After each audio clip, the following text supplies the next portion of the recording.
Back to news. ఓటర్లలో చైతన్యం వెల్లువెత్తింది. Voting శాతం బాగానే పెరిగింది. చాలా జిల్లాల్లో 80% దాటింది. ఎన్ని కష్టాలు ఎదురైనా ఓటర్లు ఓపిగ్గా లైన్లో నించున్నారు. బాధ్యతగా ఓటు వేశారు.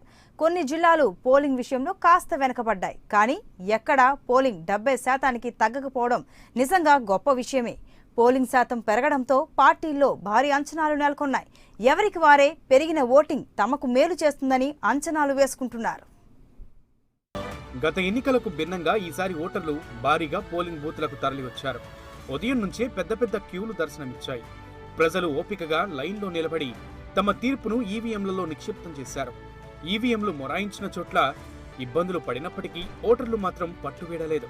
అర్ధరాత్రి అయినా వెనుదిరగలేదు. ఓట్లు వేసిన తర్వాతే ఇళ్లకు వెళ్లారు. ప్రజాస్వామ్యంలో ఓటు విలువను చాటే ప్రయత్నాలు చేశారు.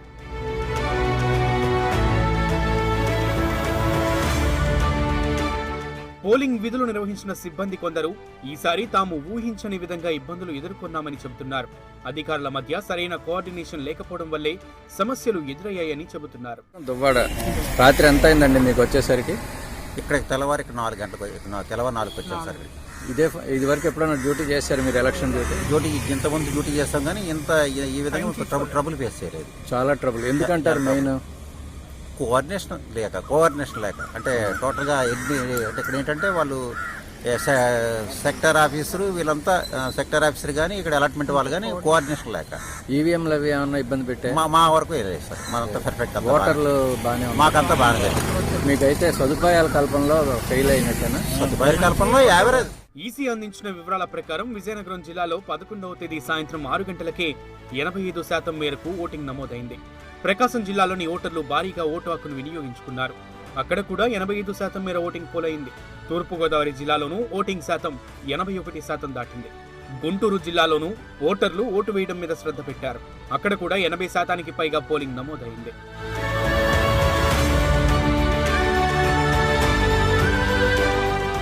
ఓటింగ్ విషయంలో విశాఖపట్నం జిల్లా వాసులు కాస్త వెనుకబడ్డారు.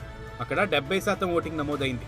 మెట్రో లక్షణాలు పుణికిపుచ్చుకుంటున్న విశాఖపట్నంలో ఓటర్లలో చైతన్యం తగ్గుతుందేమో అన్న అనుమానాలు రేకెత్తించేలా ఉంది ఈసారి పోలింగ్ సరళి. రాజకీయ చైతన్యం అధికంగా ఉండే పశ్చిమ గోదావరి జిల్లా ఓటర్లు ఎందుకనో ఈసారి ఓటు వేయడానికి పూర్తి స్థాయిలో ఆసక్తి చూపించలేదు. ఆ జిల్లాలో కూడా ఓటింగ్ శాతం 70% దగ్గరే ఆగిపోయింది. ఫ్యాక్షన్ రాజకీయాలకు నెలవని చెప్పుకునే కడప జిల్లాలోనూ పోలింగ్ శాతం 70 దగ్గరే ఆగిపోయింది. దాదాపు మిగతా అన్ని జిల్లాల్లోనూ ఓటింగ్ 75% దాటింది.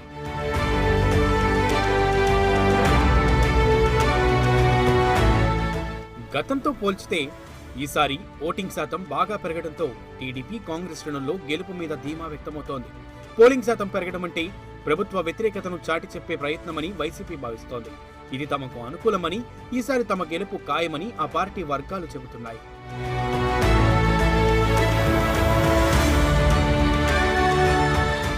ప్రజలు ప్రభుత్వం అమలు చేస్తున్న సంక్షేమ పథకాలకు ఆకర్షితులయ్యారని, అందుకే పెద్ద సంఖ్యలో పోలింగ్ బూత్లకు వచ్చి తమకు మద్దతునిచ్చారని టీడీపీ వర్గాలు చెబుతున్నాయి. ముఖ్యంగా ఉత్తరాంధ్ర జిల్లాలు, తూర్పుగోదావరి, గుంటూరు, ప్రకాశం జిల్లాల్లో ఓటింగ్ శాతం భారీగా పెరిగిందని, అది తమకు కలిసి వస్తుందని టీడీపీ నేతలు భావిస్తున్నారు. మహిళా ఓటర్లు కూడా పోలింగ్ బూత్లకు భారీగా తరలిరావడం, మహిళలు పెద్ద ఎత్తున ఓట్లు వేయడంతో టీడీపీ వర్గాలకు మరింత ఉత్సాహాన్నిస్తోంది. సంక్షేమ పథకాలు, డ్వాక్రా మహిళలకు పసుపు కుంకుమ వంటి పథకాల వల్ల ఆ ఓట్లు అన్నీ తమకే పడతాయని టీడీపీ వర్గాలు పూర్తి ధీమాతో ఉన్నాయి. అదే తమకు అఖండ మెజారిటీని చేకూర్చుతుందని టీడీపీ నేతలు అంచనా వేస్తున్నారు.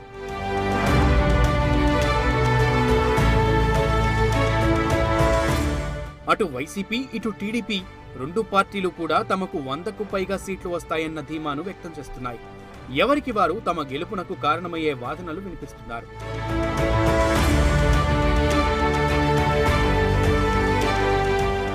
జనసేన గెలుపు మీద భారీ ఆశలేమీ లేవు. ఆ పార్టీ తూర్పుగోదావరి జిల్లాలోని కాస్త బలమైన పోటీ ఇస్తున్నట్లు కనిపిస్తోంది.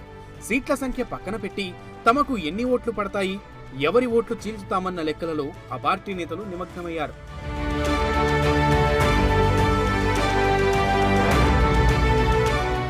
తీర్పు చెప్పిన ఓటర్లు మాత్రం గుంభనంగా ఉన్నారు. మరోవైపు బెట్టింగ్ రాయిళ్లు చెలరేగిపోతున్నారు. గెలుపోటమలే కాదు, మెజారిటీల మీద కూడా భారీగానే బెట్టింగులు కాస్తున్నారు. మరి ఓటరు తీర్పు ఏమిటన్నది తెలియాలంటే దాదాపు నెలన్నర పాటు వేచి ఉండాల్సిందే.